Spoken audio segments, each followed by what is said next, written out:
नमस्कार. ओंकार शिक्षण प्रसारक मंडळ संचलित कला वाणिज्य आणि विज्ञान महाविद्यालय गडिंग्लज, अर्थशास्त्र विभाग, माजी विद्यार्थी संघटना विभाग अंतर्गत गुणवत्ता हमी कक्ष यांच्या संयुक्त विद्यमानं आज बँकिंग आणि वित्तीय क्षेत्रातील रोजगाराच्या संधी या विषयावर राज्यस्तरीय वेबिनार संपन्न होत आहे. या वेबिनार साठी उपस्थित असणारे वेबिनारचे उद्घाटक तथा आमच्या संस्थेचे संस्थाध्यक्ष माननीय श्री राजेंद्रदा पेडणेकर साहेब, या वेबिनारचे साधन व्यक्ती माननीय प्राध्यापक डॉक्टर विजय कुंभार सर, वेबिनारचे अध्यक्ष तथा महाविद्यालयाचे प्रभारी प्राचार्य डॉक्टर सुरेश चव्हाण सर, विविध महाविद्यालयातील वेबिनार मध्ये सहभागी झालेले महाराष्ट्राच्या कानाकोपऱ्यातील हजारो विद्यार्थी व विद्यार्थिनींचे अर्थशास्त्र विभाग, माजी विद्यार्थी संघटना विभाग अंतर्गत गुणवत्ता हमी कक्षाच्या वतीनं या वेबिनार मध्ये मी सहर्ष स्वागत करतो. देशातील बँकिंग संस्था अर्थव्यवस्थेसाठी वित्त वाहिन्या म्हणून महत्वाची भूमिका पार पडत असतात. देशाची आर्थिक आणि सामाजिक प्रगती प्रामुख्याने बँकिंग संस्थांच्या सक्षमतेवर अवलंबून असते. त्यामुळे कोणत्याही देशातील बँका, विमा कंपन्या व वित्तीय संस्थांना अनन्यसाधारण असं महत्व असतं. बँकिंग संस्थांचे अर्थव्यवस्थेतील हे योगदान महत्वाचे तर आहेतच, परंतु या क्षेत्रातून निर्माण होणाऱ्या प्रचंड रोजगाराच्या संधीही महत्वाच्या आहेत. नुकतंच IBPS मार्फत 10,466 जागांसाठी मेगा भरती सुरू झालेली आहे. या भरतीच्या धर्तीवरच विद्यार्थ्यांना भारतातील बँकिंग क्षेत्र आणि वित्तीय व्यवस्थेचे स्वरूप माहीत होण्यासाठी बँकिंग व वित्तीय क्षेत्रातील पदभरती, बँकिंग प्रोबेशनरी परीक्षा, त्यांचं स्वरूप, अभ्यासक्रम, कालावधी, त्याचे नियम व अटी, त्यासाठी आवश्यक असणारी शैक्षणिक पात्रता, टक्केवारीची अट, बँकिंग क्षेत्रातील आणि वित्तीय क्षेत्राशी संबंधित विविध रोजगाराच्या संधी यासारख्या बाबींची माहिती विद्यार्थ्यांना व्हावी, यासाठी आजच्या वेबिनारचं आम्ही आयोजन केलेलं आहे. पुनश्च एकदा महाराष्ट्रातल्या विविध कानाकोपऱ्यातून सहभागी झालेल्या सर्व विद्यार्थ्यांचं, प्राध्यापकांचं, मान्यवरांचं ओंकार शिक्षण प्रसारक मंडळ संचलित कला वाणिज्य विज्ञान महाविद्यालय, राजश्री शाहू कनिष्ठ महाविद्यालय मधील अर्थशास्त्र विभाग, माजी विद्यार्थी संघटना विभाग अंतर्गत गुणवत्ता हमी कक्षाच्या वतीनं आपल्या सर्वांचं स्वागत करतो. आणि आजच्या वेबिनारचे उद्घाटक तथा आमच्या संस्थेचे संस्थाध्यक्ष तथा गडिंग्लज नगरीचे माजी नगराध्यक्ष माननीय राजेंद्रदा पेडणेकर साहेबांना मी विनंती करतो की आपण उद्घाटनपर आपलं मनोगत व्यक्त करावं. माननीय पेडणेकर साहेब.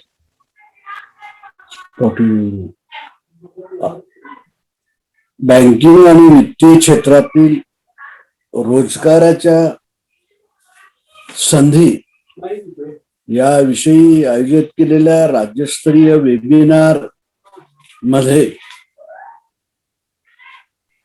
की आजच्या काळामध्ये अशा विचाराची खरंच जरुरी आहे. वृत्तपत्र बाहेर काढल्यानंतर बँकिंग क्षेत्राविषयी आणि रिझर्व्ह बँक त्यांची बंधनं, त्यातून बँकिंग क्षेत्र चालवणं आणि त्यातील कर्मचारी, हा एक मोठा प्रश्न आज उपस्थित झालेला आहे. आधुनिक काळात बँकिंग क्षेत्र मोठ्या प्रमाणात विस्तारत चाललंय. भारतासारख्या देशात सार्वजनिक बँका, सहकारी बँका, व्यापारी बँका, खाजगी बँका, विदेशी बँका, याचबरोबर वित्तीय संस्था देशामध्ये प्रचंड प्रमाणात गतिमान झालेला, त्यांचा विकास व त्यांची व्याप्ती ही वाढत चालली आहे. अशा स्थितीत विद्यार्थ्यांनी पारंपरिक शिक्षणाबरोबरच बँकिंग परीक्षेसाठी अभ्यास करा. बँकिंग क्षेत्रात दरवर्षी हजारो पदांची भरती असते. अशा भरतीमध्ये आपणही क्षमता दाखवावी, रोजगारभिमुख बनावे, यासाठी आजच्या वेबिनारचे आम्ही आयोजन केलेले आहे. महाराष्ट्रातील विविध कानाकोपऱ्यातून उपस्थित असणारे सर्व प्राध्यापक, विद्यार्थी, साधन व्यक्ती, डॉक्टर विजय कुंभार सर, आपला सर्वांचा मी संस्थेच्या वतीने, महाविद्यालयाच्या वतीने मी स्वागत करतो. आणि या ठिकाणी वेबिनारचे उद्घाटन झाले असे मी जाहीर करतो. जय हिंद, जय महाराष्ट्र.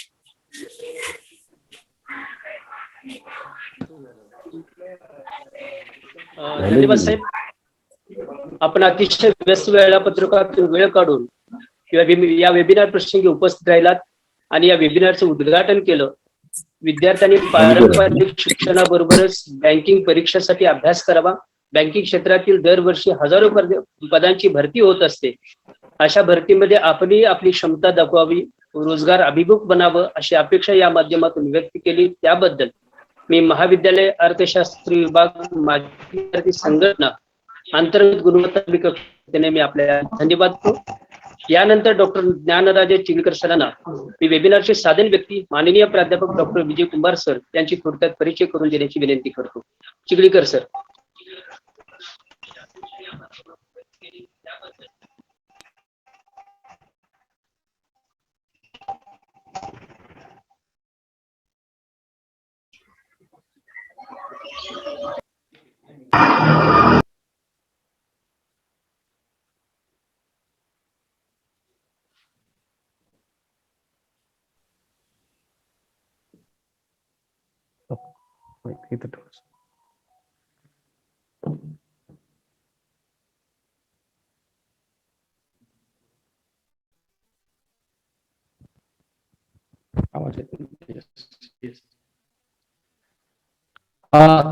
आवाज येतोय?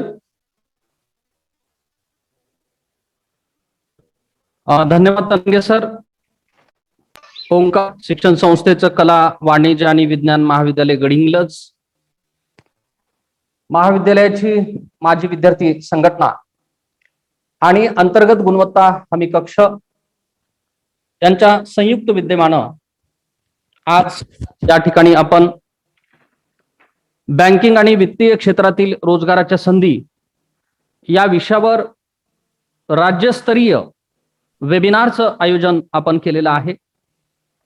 या वेबिनारचे उद्घाटक तथा ओंकार शिक्षण संस्थेचे संस्थापक अध्यक्ष, गडिंग्लज नगरीचे माजी नगराध्यक्ष आदरणीय राजनदादा पेडणेकर साहेब, या वेबिनारचे अध्यक्ष तथा महाविद्यालयाचे प्रभारी प्राचार्य डॉक्टर सुरेश चव्हाण सर, या वेबिनारच्या आयोजनामध्ये ज्यांनी सहभाग घेतलेला आहे ते अर्थशास्त्र विभागाचे प्रमुख डॉक्टर के आर तनंगे सर, IQACचे कोऑर्डिनेटर प्राध्यापक क्षीरसागर सर, माजी विद्यार्थी संघटनेचा अध्यक्ष सुभाष कांबळे, तंत्र सहाय्यक श्री समीर कुलकर्णी सर. आपल्याला सगळ्यांना सांगू इच्छितो की या राज्यस्तरीय वेबिनारला मार्गदर्शक किंवा वक्ता म्हणून कोणाला बोलवायचं हा आमच्या समोरचा विषय होता आणि संबंध महाराष्ट्रामध्ये एकच नाव आमच्या समोर त्या ठिकाणी होतं आणि ते नाव म्हणजे डॉक्टर विजय कुंभार सर. आपल्याला सगळ्यांना माहित आहे की बँकिंग क्षेत्रामधला महाराष्ट्रातलाच नाही तर देशभरामधला एक डॉन माणूस म्हणून विजय कुंभार सरांच्याकडे पाहिलं जातं. यापूर्वी आमच्या महाविद्यालयामध्ये एक आम्ही अर्थशास्त्र विभागाच्या वतीनं कार्यशाळा घेतलेली होती, त्याला सुद्धा डॉक्टर विजय कुंभार सर आपण या ठिकाणी वक्ता म्हणून उपस्थित होतात. पुनश्च एकदा या वेबिनारमध्ये प्रमुख दर्शक म्हणून आपण आल्याबद्दल आपलं अर्थशास्त्र विभागाच्या वतीनं, माजी विद्यार्थी संघटनेच्या वतीनं आणि IQACच्या वतीनं या ठिकाणी स्वागत करतो. धन्यवाद सर. तर आपण MA इकॉनॉमिक्स PhD ही आपली E banking and customer satisfaction वर आपण केलेली आहे. त्याचबरोबर आपण GDC अँड A हे कोऑपरेशन आणि अकाउंटिंग मध्ये आपण पूर्ण केलेलं आहे. DIT डिप्लोमा आपण कंप्लीट केलेला आहे. सेट आणि नेट ह्या दोन्ही अशा परीक्षा आपण त्या ठिकाणी पास आहात. त्याचबरोबर आपण post graduate diploma in rural development हा सुद्धा 19 मध्ये आपण त्या ठिकाणी कंप्लीट केलेला आहे. आपला एक्सपिरियन्स जर बघितला सर, टीचिंग एक्सपिरियन्स हा UG साठी 16 वर्षाचा एक्सपिरियन्स आपला आहे आणि PG साठी 10 वर्षाचा आणि रिसर्च क्षेत्रामध्ये आपण 10 वर्ष या ठिकाणी काम करत आहात. परंतु या 10 वर्षामध्येच आपण आंतरराष्ट्रीय दर्जाचं संशोधन बँकिंग क्षेत्रामध्ये सर आपण या ठिकाणी केलेलं आहात. याबरोबरच आपण अकॅडमिक आणि प्रोफेशनल कॉन्ट्रीब्युशन आपलं प्रचंड मोठं आहे, त्याची यादी खूप मोठी आहे, त्याचा आपला परिचयच मला या ठिकाणी 1 तास द्यावा लागेल. तर रिसर्च कॉन्ट्रीब्युशन आपलं जर बघितलं तर 46 रिसर्च पेपर आपले बँकिंग, कोऑपरेशन, ऍग्रिकल्चर अशा वेगवेगळ्या क्षेत्रामध्ये अर्थशास्त्रामधल्या आपले त्या ठिकाणी प्रसिद्ध आहेत. 20 रिसर्च पेपर जे आहेत ही स्टेट, नॅशनल आणि इंटरनॅशनल लेवलला आपले प्रसिद्ध झालेले आहेत. गुगल सायटेशन आपलं जर बघितलं तर 556 आहे. एच इंडेक्स 12 आहे. I10 इंडेक्स 12 आहे. रिसर्च जर बघितला तर 10.49 आहे. सर आपण सीम मध्ये त्या ठिकाणी 52 पुस्तकामध्ये आपण घटक लेखक म्हणून आपण काम केलेलं आहे आणि जवळपास 12 पेक्षा जास्त अर्थशास्त्रामधली जी पुस्तकं आहेत आपली त्या ठिकाणी प्रसिद्ध झालेली आहेत.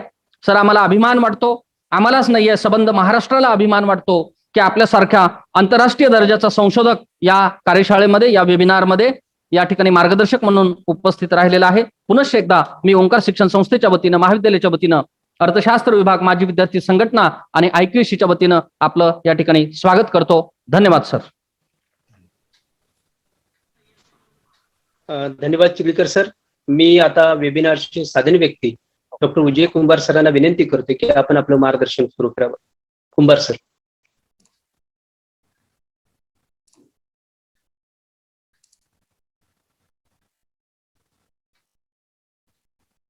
नमस्कार. ओंकार शिक्षण संस्थेचे सर्व पदाधिकारी आणि ज्यांनी आता उद्घाटन केलं ते सन्मान्य पदाधिकारी, आपल्या महाविद्यालयाचे प्राचार्य, त्याचबरोबर कॉमर्स, इकॉनॉमिक्स, त्याचबरोबर इतर वेगवेगळ्या विभागाचे विभाग प्रमुख आणि ज्यांच्या विशेष प्रयत्नामधून हे वेबिनार त्या ठिकाणी संपन्न होत आहे ते आमचे मित्र doctor Chikhlikar sir, doctor Tanange sir आणि ज्यांनी सातत्याने पाठपुरावा या संदर्भात केला आणि जे आपल्याला टेक्निकल मदत करत आहेत ते कुलकर्णी सर.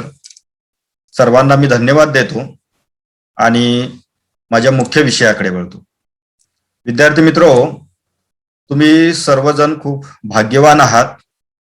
त्याचं सर्वात महत्वाचं कारण म्हणजे आज तरुण वर्गाला मोठ्या प्रमाणात रोजगाराच्या संधी उपलब्ध करून देणारं जे क्षेत्र आहे, या क्षेत्राविषयी माहिती करून देण्याचा सतत खटाटोप प्रयत्न तुमचं महाविद्यालय आणि तुमच्या महाविद्यालयातले प्राध्यापक, त्याचबरोबर तुमचे पदाधिकारी संस्थेचे सर्व करत आहेत. याचा मला खूप अभिमान वाटतो आहे. कारण मित्रो, आज महाराष्ट्रात सर्वत्र आपण जर पाहिलं तर MPSC, UPSC यासारख्या भरती परीक्षेचं मार्गदर्शन करणारे खूप सारे लोक आहेत. अनेक प्रायव्हेट कोचिंग क्लासेस देखील आहेत. मात्र ज्या क्षेत्रामध्ये आपल्याला खूप चांगलं करिअर करता येऊ शकतं आणि जिथे खूप मोठ्या प्रमाणात आज संधी उपलब्ध आहेत, अशा क्षेत्राची माहिती करून देणाऱ्या शिक्षण संस्था किंवा लोक फार कमी आपल्याला पाहायला मिळतील. कारण आज आपल्या समोर या कोरोनाच्या परिस्थितीमुळे एक नवीन संकट आपल्या समोर उभं राहिलेलं आहे की भविष्यात पदवीनंतर आपल्याला रोजगार आणि स्वयंरोजगाराच्या संधी मिळतील की नाही, असा एक प्रश्न आपल्या समोर आहे. मात्र याही परिस्थितीमध्ये एक आशेचा किरण मी त्या ठिकाणी निश्चितपणे म्हणेन की बँकिंग अँड फायनान्शियल सेक्टर जे आहे हे सेक्टर त्या ठिकाणी एक उत्तम करिअरच्या संधी देणारं क्षेत्र म्हणून आपण याच्याकडे पाहू शकतो. त्याचं एक साधं उदाहरण मी सांगेन की कोरोनाच्या कालावधीमध्ये सर्व भरती परीक्षा त्या ठिकाणी बंद आहेत. मात्र तरी देखील बँकिंग सेक्टरमधल्या गेल्या 2 महिन्यामध्ये जर आपण पाहिलं तर गेल्या महिन्यामध्ये स्टेट बँक ऑफ इंडिया मधील 5,000 क्लर्क भरतीची ऍडव्हर्टाइजमेंट आलेली होती आणि या महिन्यामध्ये सध्या आज त्याची लास्ट डेट आहे की रिजनल रुरल बँकांच्या मध्ये वेगवेगळ्या प्रकारचे ऑफिसर्स असतील, त्याचबरोबर त्या ठिकाणी RRB असिस्टंट भरती परीक्षेची 11,053 पदांची जाहिरात त्या ठिकाणी आलेली आहे आणि आज शेवटचा दिवस आहे ऑनलाईन ऍप्लिकेशन फॉर्म फिलअप करण्याचा. ते एवढ्या मोठ्या प्रमाणात संधी उपलब्ध होतात, मात्र तरी देखील आपल्या ग्रामीण युवक युवतींना या संपूर्ण स्पर्धा परीक्षा किंवा बँकिंग सेक्टर मधल्या करिअरची फारशी माहिती नसते आणि त्यामुळे आपली मुलं तिकडे जात नाहीत.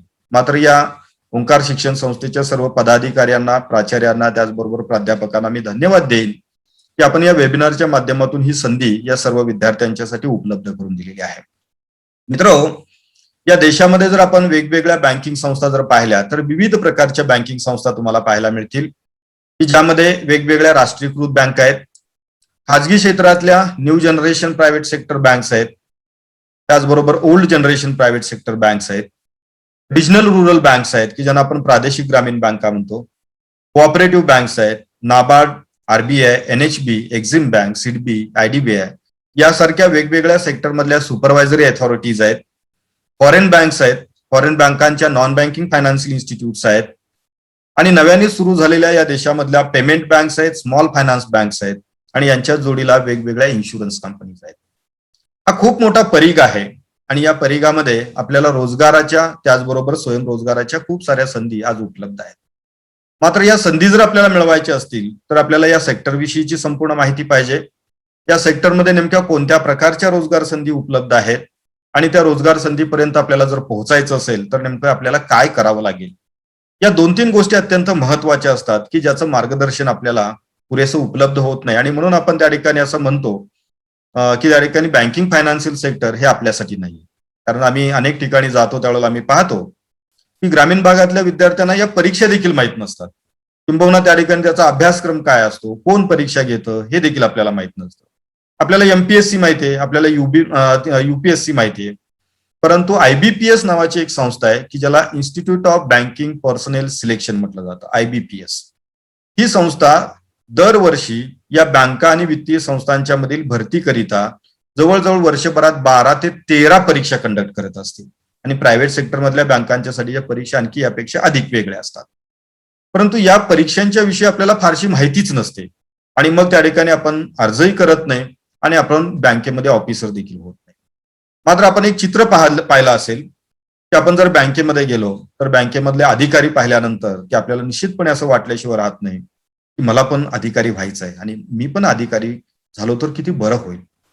परंतु मित्रहो, आपलं स्वप्न त्या बँकेच्या ब्रँचची पायरी उतरल्यानंतर तिथेच आपलं संपतं. याची अनेक कारण आहेत. कारण तिथं कसं पोहोचायचं याचं मार्गदर्शन करणारे माझ्या आजूबाजूला कोणी आहेत की नाही याच्याविषयी प्रश्नचिन्ह आहे आणि त्यामुळे त्या ठिकाणी आपण या बँकिंग सेक्टरमध्ये जात नाही. मात्र मला सांगायला अभिमान वाटतो की अशीच परिस्थिती सातारा आणि सातारा पंचक्रोशीतील युवक युवतींची गेल्या 10 वर्षापूर्वी होती. मात्र रयत शिक्षण संस्थेच्या माध्यमातून Dhananjayrao Gadgil college of commerce Satara या ठिकाणी आम्ही या युवकांच्या करिता पहिला प्रयोग त्या ठिकाणी 2012ला केला आणि आम्हाला सांगायला आनंद वाटतो की आज या 10 वर्षाच्या कालावधीमध्ये DG कॉलेजमधील बँकिंग सेंटरच्या माध्यमातून 450 मुलांना या बँका आणि वित्तीय संस्थांच्या मध्ये रोजगाराच्या संधी या प्राप्त झालेल्या आहेत. अशाच प्रकारची संधी आपल्या जवळपास जर उपलब्ध झाली तर निश्चितपणे तुम्हाला देखील या रोजगाराच्या संधी या उपलब्ध होतील.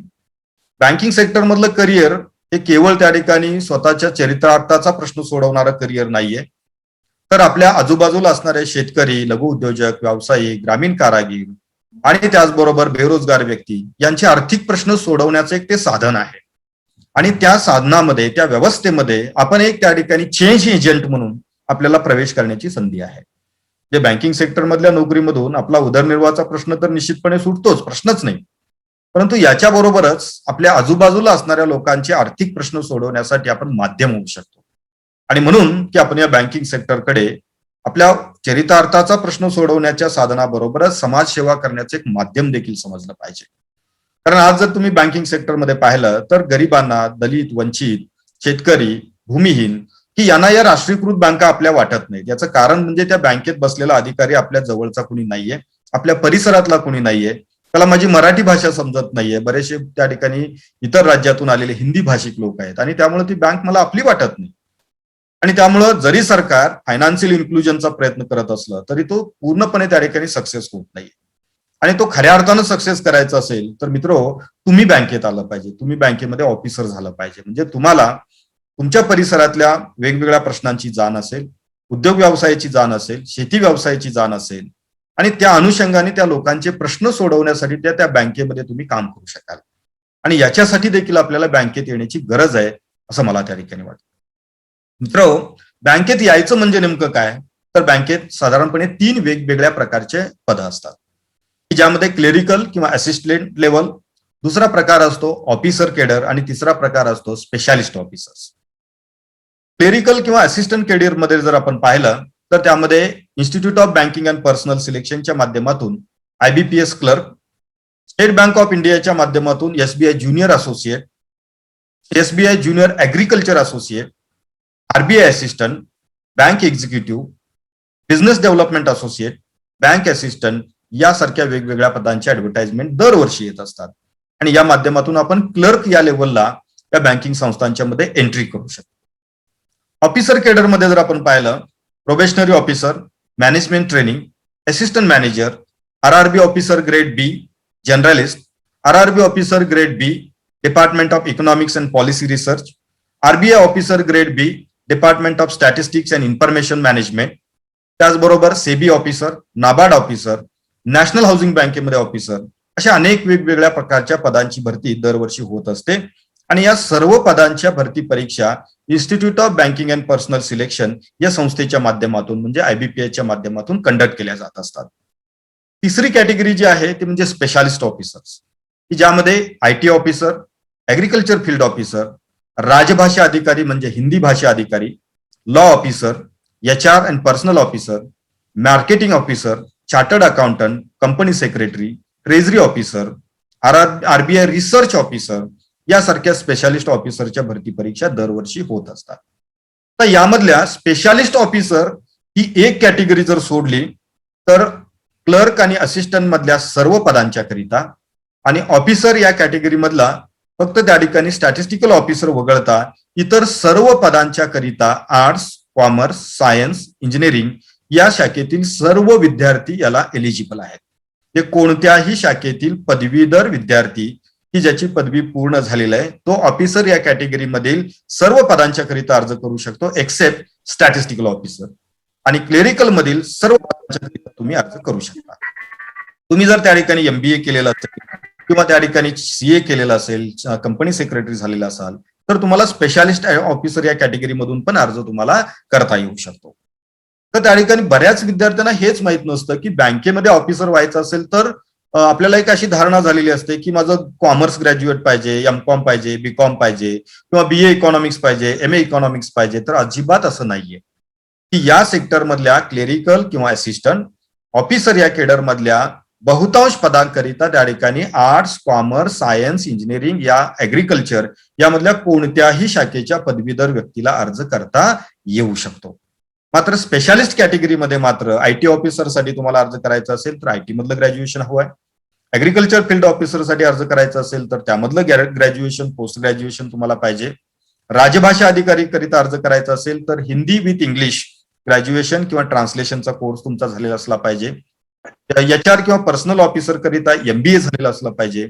या काही रिक्वायरमेंट आहेत. मात्र क्लेरिकल आणि असिस्टंट केडर त्याचबरोबर ऑफिसर करिता मला इतर कोणत्या प्रकारचे स्पेशल डिग्रीची आवश्यकता नसते. आणि तुम्हाला जर तसं वाटत असेल तर तो भ्रम तुमच्या डोक्यातून काढून टाका.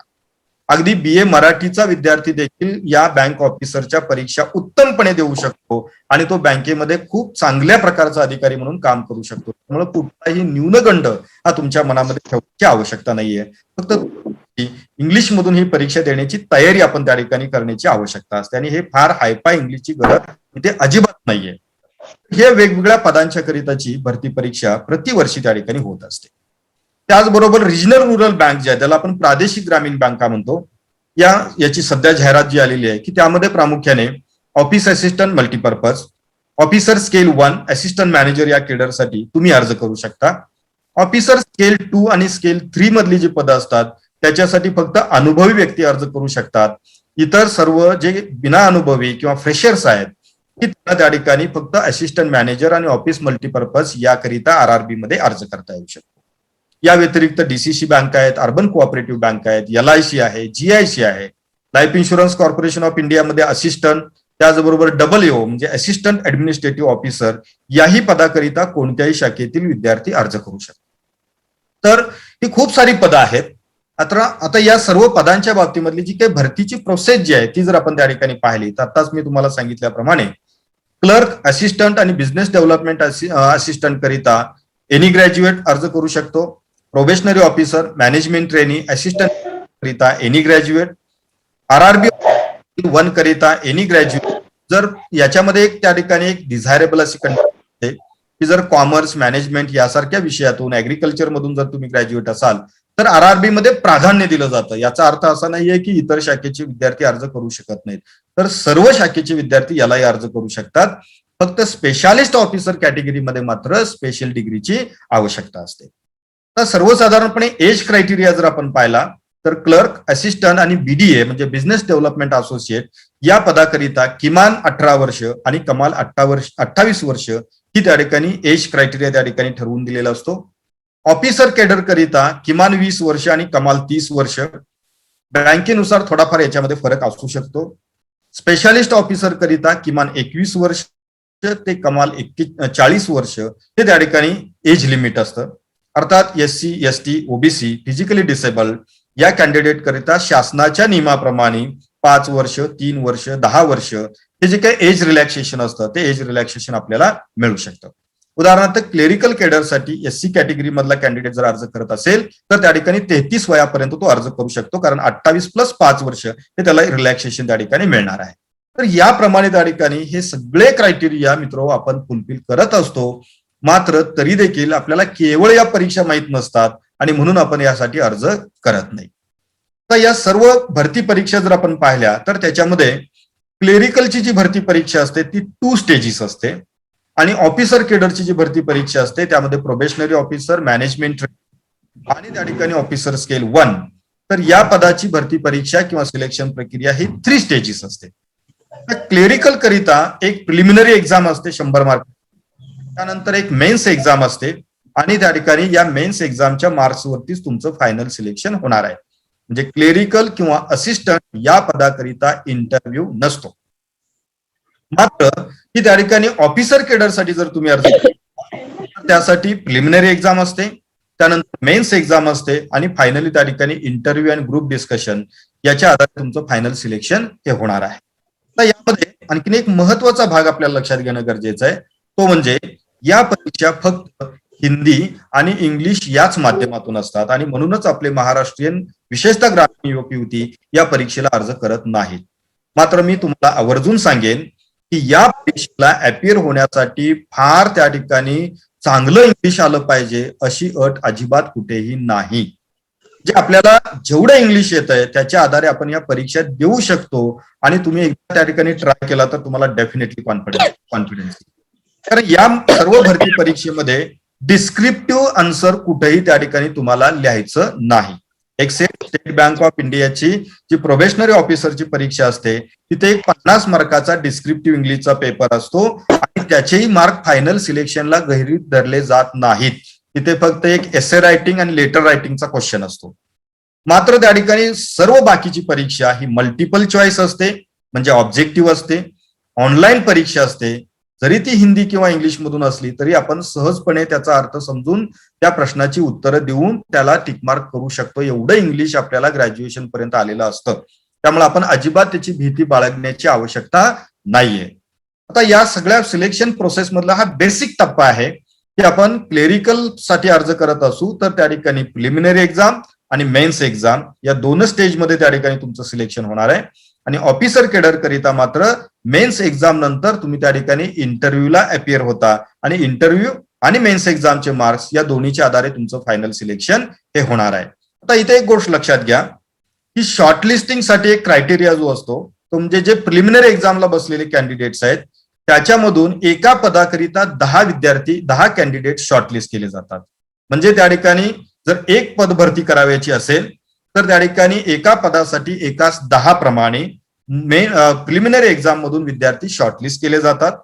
त्यानंतर मुख्य परीक्षेमधून इंटरव्ह्यू करिता एकास 5 प्रमाणे कॅन्डिडेट शॉर्टलिस्ट केले जातात.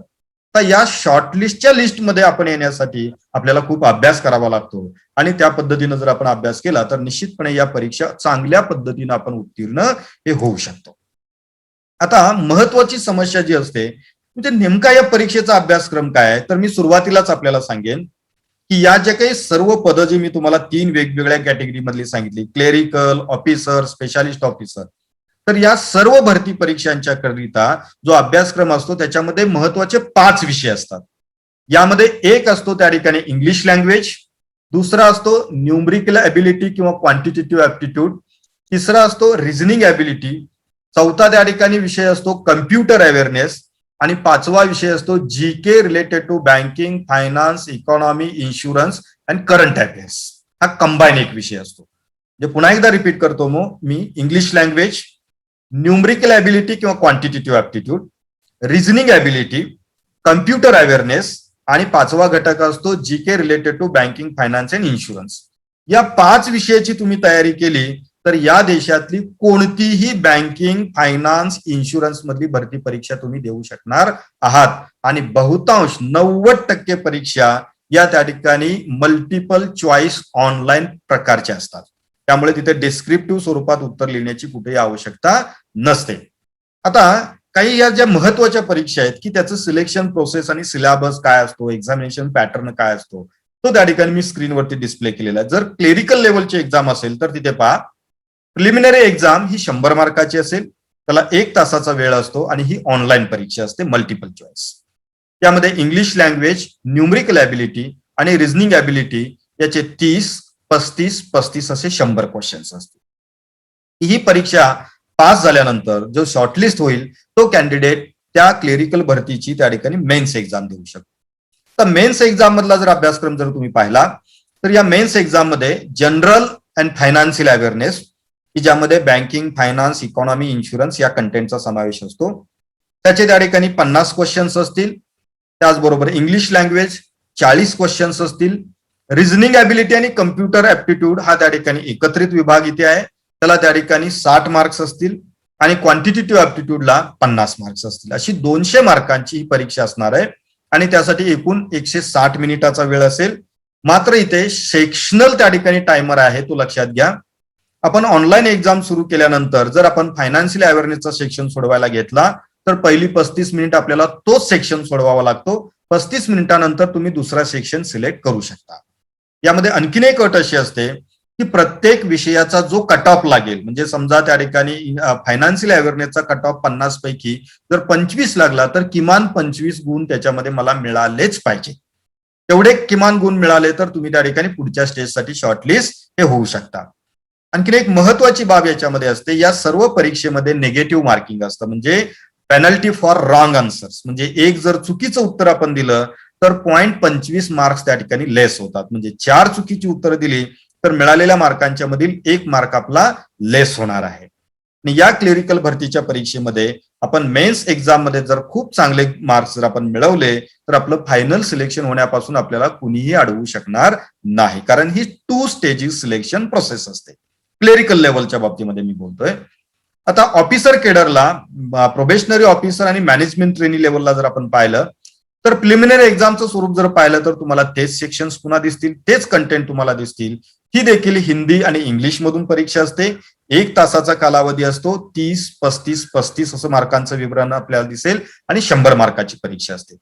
याच्यामध्ये देखील सेक्शनल कट ऑफ असतो. जे candidate sectional cut off qualify करतील ते मेन्स एक्झामला क्वालिफाय होतात आणि मेन्स एक्झाम मध्ये देखील पुन्हा तुम्हाला तेच विषय दिसतील. जे इथे फक्त वेगळा एक ऍडिशनल कंटेंट तुम्हाला दिसेल, data analysis and data interpretation. हा पुढचा भाग असतो की ज्याच्यामध्ये थोडेसे ऍडव्हान्स क्वेश्चन्स असतात. तर यामध्ये जर तुम्ही पाहिलं तर ही संपूर्ण परीक्षा 200 मार्काची असते.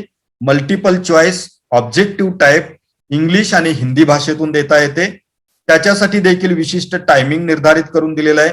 3 तास एकूण वेळ याला असतो आणि 3 तासामध्ये आपल्याला हे 4 वेगवेगळे विषयाचे क्वेश्चन्स सोडवायचे असतात. फॉलोड बाय म्हणजे लगेच इमिजिएटली तुम्हाला 25 मार्काची डिस्क्रिप्टिव्ह इंग्लिश रायटिंगची परीक्षा द्यायची, की ज्यामध्ये फक्त लेटर रायटिंग या 2 त्या ठिकाणी प्रश्न तुम्हाला असतील, त्याला 25 मार्क असतील. ते फक्त तुम्हाला डिस्क्रिप्टिव्ह द्यायचे. मात्र याचं फायनल सिलेक्शनसाठी हे मार्क धरले जाणार नाहीत, हे लक्षात घ्या.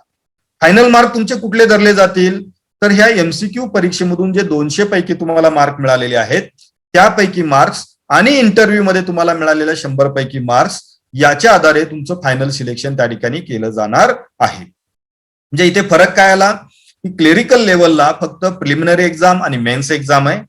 प्रोबेशनरी ऑफिसर आणि मॅनेजमेंट ट्रेनी करिता मात्र प्रिलिमिनरी एक्झाम, मेन्स एक्झाम आणि त्यानंतर इंटरव्ह्यू असेल आणि त्याचबरोबर त्याच्याबरोबर एक डिस्क्रिप्टिव्ह 25 मार्काची परीक्षा असेल की जी फक्त तुम्हाला सॉल्व्ह करायचे, ती क्वालिफाईंग क्रायटेरिया म्हणून कन्सिडर केली जाणार नाही.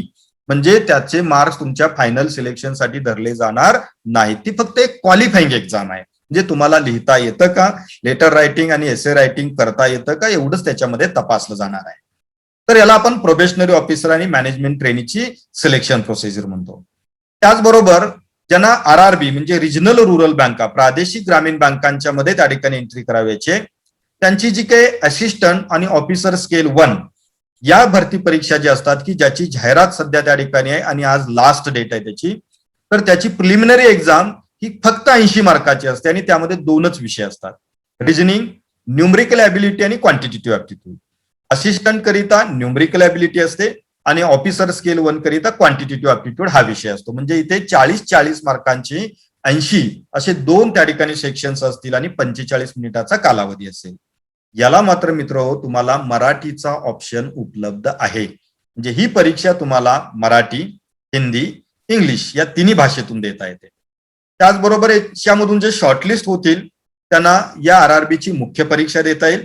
मुख्य परीक्षेमध्ये 5 विषय असतील. ते 5 विषय जर तुम्ही पाहिले तर तेच विषय तुम्हाला दिसतील, reasoning, computer knowledge, general awareness, English किंवा हिंदी लँग्वेज आणि न्यूमरिकल ॲबिलिटी आणि क्वांटिटेटिव्ह ॲप्टिट्यूड.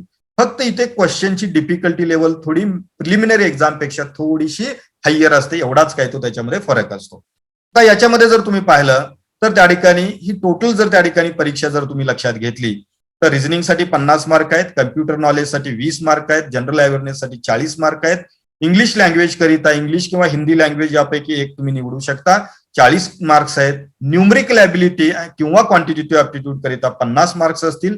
अशी ही त्या ठिकाणी 2 तासाची कंपोजिट परीक्षा असेल. इथे सेक्शनल टायमर नाही, म्हणजे यातला कोणताही प्रश्न 2 तासामध्ये कधीही तुम्ही सॉल्व्ह करू शकता. इथे सेक्शनल टायमर नाहीये आणि ही परीक्षा उत्तीर्ण झाल्यानंतर तुमचं फायनल सिलेक्शन होणार आहे. तुम्ही जर असिस्टंट करिता अर्ज करणार असाल तर इंटरव्ह्यू असणार नाही. मात्र तुम्ही ऑफिसर स्केल 1 करिता अर्ज केलेला असेल तर तुम्हाला नेक्स्ट स्टेजमध्ये इंटरव्ह्यू द्यायला लागेल. मग मेन्स एक्झाम मधले मार्क्स आणि इंटरव्ह्यूचे मार्क्स अशा दोन्ही क्रायटेरियावरती ऑफिसर स्केल 1 करिता फायनल सिलेक्शन हे केलं जातं. इंटरव्ह्यू देखील साधा, सोपा आणि सरळ असतो. तो नॉलेज टेस्टिंगसाठी नसतो, तर तुमचा ऍटिट्यूड टेस्ट चेक करण्यासाठी असतो. तुम्ही खरंच बँकेच्या जॉबसाठी फिट आहात का हे तपासण्यासाठी इंटरव्ह्यू असतो, ना की तिथे तुमच्या नॉलेजचं टेस्टिंग होणार आहे. नॉलेजचं टेस्टिंग या सर्व परीक्षामध्येच ऑलरेडी झालेलं असतं, त्यामुळे पुन्हा त्या ठिकाणी नॉलेज टेस्टिंग हा भाग त्याच्यामध्ये नसतो. आणि याच्यामध्ये तुम्हाला आता RRBच्या परीक्षेकरिता फक्त या 2 पदाकरिता काही विद्यार्थ्यांच्या मनामध्ये कन्फ्युजन आहे. RRBच्या सर्व परीक्षा तुम्हाला मराठीतून देता येतात का, तर अजिबात नाही. RRB म्हणजे प्रादेशिक ग्रामीण बँकांच्या मधील असिस्टंट मल्टीपर्पज आणि ऑफिसर स्केल 1 या 2च अशा परीक्षा आहेत की ज्या त्या ठिकाणी मराठी माध्यमातून तुम्हाला देता येतात. बाकीची कोणत्याही परीक्षा तुम्हाला मराठी माध्यमातून देता येत नाही. त्या हिंदी किंवा इंग्लिश याच माध्यमातून असतात. परंतु या भाषेचा फार बाऊ करण्याची गरज नाही. तुम्हाला फार सोपे त्या ठिकाणी क्वेश्चन्स असतात, त्यामुळे त्या ठिकाणी इंग्लिश मधून परीक्षा आहे आणि मला हे जमणार नाही असं अजिबात त्या ठिकाणी गृहीत धरू नका. कारण माझ्याकडे असे अनेक उदाहरणं आहेत की अगदी मराठी, हिस्ट्री, जिओग्राफी यासारख्या विषयामधून सुद्धा त्यांनी या परीक्षा पास होऊन बँकेमध्ये खूप चांगल्या प्रमाणे त्या ठिकाणी बँकेत ऑफिसर म्हणून काम करतायत. त्यामुळं त्या ठिकाणी मी लँग्वेजचा विद्यार्थी आहे, मी सोशल सायन्सचा विद्यार्थी आहे, मी ग्रामीण भागामधला आहे, मी त्या ठिकाणी खूप डोंगरावरचा आहे आणि मग मला हे जमणार नाही असं अजिबात मनात आणू नका. कारण खरं तुम्हीच या परीक्षा लवकर पास होऊ शकता आणि तुम्हीच चांगल्या प्रकारे ऑफिसर म्हणून काम करू शकता. फक्त त्या ठिकाणी तुम्ही प्रयत्न करण्याची आवश्यकता असते. तर याचबरोबर त्या ठिकाणी ज्यांना रिझर्व्ह बँकेमध्ये जायचंय त्यांना RBI असिस्टंटची परीक्षा देता येते. इथे पहा त्या ठिकाणी तेच विषय आहेत. आता पुन्हा रिपीट मी करणार नाही. इंग्लिश लँग्वेज आहे, न्यूमरिकल ॲबिलिटी आहे, रिझनिंग ॲबिलिटी आहे, त्याची 100 मार्काची प्रिलिमिनरी एक्झाम आहे. मेन्स एक्झाम जी आहे ती त्या ठिकाणी 200 मार्काची आहे. त्याच्यामधले देखील हे विषय सारखेच आहेत. इथे पहा रिझनिंग आहे, इंग्लिश लँग्वेज आहे, न्यूमरिकल ॲबिलिटी आहे, जनरल अवेअरनेस आहे, कम्प्युटर नॉलेज आहे. ही त्या ठिकाणी इथे मात्र सेक्शनल टायमर असणार आहे, म्हणजे ते विषय तुम्हाला तेवढ्याच वेळेमध्ये सोडवायचे आहेत. आणि त्यानंतर एक लँग्वेज ॲप्टिट्यूड टेस्ट असते, म्हणजे तुम्हाला त्या राज्याची भाषा बोलता येते का याची एक सिंपल टेस्ट असते. महाराष्ट्रात तुमची नियुक्ती होणार असेल तर मराठी बोलता येते का, आणि जर तुम्हाला त्या ठिकाणी कर्नाटकात नियुक्ती होणार असेल तर कन्नडा बोलता येते का, एवढीच ती परीक्षा असते. याच्यामध्ये फार काही गांभीर्य फार त्या ठिकाणी आपण घाबरून जाण्याचं काही कारण नाहीये. तर तुम्ही याची जर तयारी केली तर तुम्ही रिझर्व्ह बँकेमध्ये सुद्धा असिस्टंट म्हणून एंट्री करू शकता. आणि तेच विषय आहेत, तेच कंटेंट आहेत, फक्त त्याचीच तयारी तुम्हाला त्या ठिकाणी करायची आहे. ज्यांचं थोडंसं आणखी स्वप्न मोठं आहे की ज्यांना RBI मध्ये ऑफिसर व्हायचं आहे, रिझर्व्ह बँकेमध्ये ऑफिसर व्हायचं आहे, त्यांच्याकरिता ऑफिसर ग्रेड B जनरलिस्ट त्याचबरोबर इकॉनॉमिक्स अँड पॉलिसी डिपार्टमेंट असेल, स्टॅटिस्टिक डिपार्टमेंट असेल, की त्याच्यामधली ही 3 महत्वाची पदं असतात की ज्यामध्ये प्रिलिमिनरी एक्झाम जी असते ती त्या ठिकाणी मल्टिपल चॉईसच असते आणि तिथे देखील तुम्हाला general awareness, quantitative aptitude, English language आणि रिझनिंग हे 4 विषय त्याच्यामध्ये आहेत. त्याचबरोबर त्या ठिकाणी मेन्स एक्झाम जी आहे ती मात्र त्या ठिकाणी ऑब्जेक्टिव्ह प्लस डिस्क्रिप्टिव्ह असं त्याच्यामध्ये कॉम्बिनेशन असतं.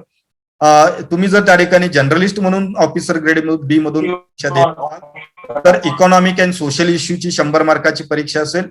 इंग्लिश रायटिंगची इथे मात्र डिस्क्रिप्टिव्ह आहे, लक्षात घ्या. इंग्लिश रायटिंगची त्या ठिकाणी 100 मार्काची परीक्षा असेल. फायनान्स अँड मॅनेजमेंटची देखील 100 मार्काची ऑब्जेक्टिव्ह प्लस 6 क्वेश्चन डिस्क्रिप्टिव्ह अशी त्या ठिकाणी परीक्षा असेल की या परीक्षेनंतर तुमचा 75 मार्कांचा एक इंटरव्ह्यू असेल, ज्यांना रिझर्व्ह बँकेमध्ये ऑफिसर ग्रेड बी जर्नलिस्ट या पदावरती एंट्री करायची की जिथे कोणत्याही शाखेचा विद्यार्थी अर्ज करू शकतो.